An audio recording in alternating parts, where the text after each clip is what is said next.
ఒకప్పుడు కమ్యూనిస్ట్ మీడియానే ఇప్పటికీ డామినేటెడ్ మీడియా. కాకపోతే గతంలో కాంగ్రెస్ ఉన్నప్పుడు పూర్తి డామినేటింగ్, అంటే కాంగ్రెస్కి అనుకూలంగానే ఉండేది, బీజేపీని వెంటపడి వేటాడేది నేషనల్ మీడియాలో.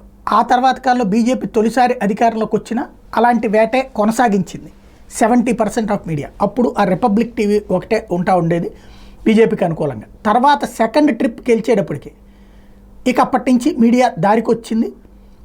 ఓ రక దారికి అనే కంటే కూడా ఎందుకు వచ్చిన గొడవ అన్నటువంటి విధంగా ఉండటం వరకు ఓకే. కానీ ఎక్కడికి వెళ్ళిపోయిందంటే పూర్తిగా ప్రో బీజేపీగా మారింది.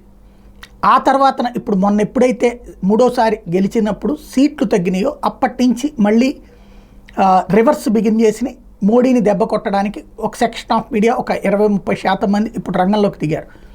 వాళ్ళు ఇప్పుడు చంద్రబాబు గారిని వెంటపడతారు, ఏదో ఒక మాట మాట్లాడించే ప్రయత్నం చేస్తారు. ఢిల్లీ వెళ్ళినటువంటి చంద్రబాబు గారు పలువురు మంత్రులు కలుస్తారు, రాష్ట్రానికి సంబంధించిన అంశాలు చూస్తారు. ఏదైతే రాహుల్ కానీ మిగతా వాళ్ళందరూ మాట్లాడుతూ వచ్చినటువంటి రూటు ఉందో, నితీష్ కుమార్ని రెచ్చగొట్టే ప్రయత్నం, బాబుని రెచ్చగొట్టే ప్రయత్నం, ఆ తరహాలో మీ డిమాండ్ ఏంటి, డిప్యూటీ స్పీకర్ గురించి అడుగుతారా, లేకపోతే కనుక నిధులు ప్రత్యేక హోదా బీహార్ అన్నారు కాబట్టి మీరేమని అడుగుతారు, ఇట్లాంటివన్నీ అడిగేటటువంటి అవకాశం ఉంది. బాబు గారు అయితే తెలివైనటువంటి వాడే, ఎలా ట్యాకిల్ చేయాలో తెలుసు. కాసేపటిలో లెక్కలై చూస్తాం.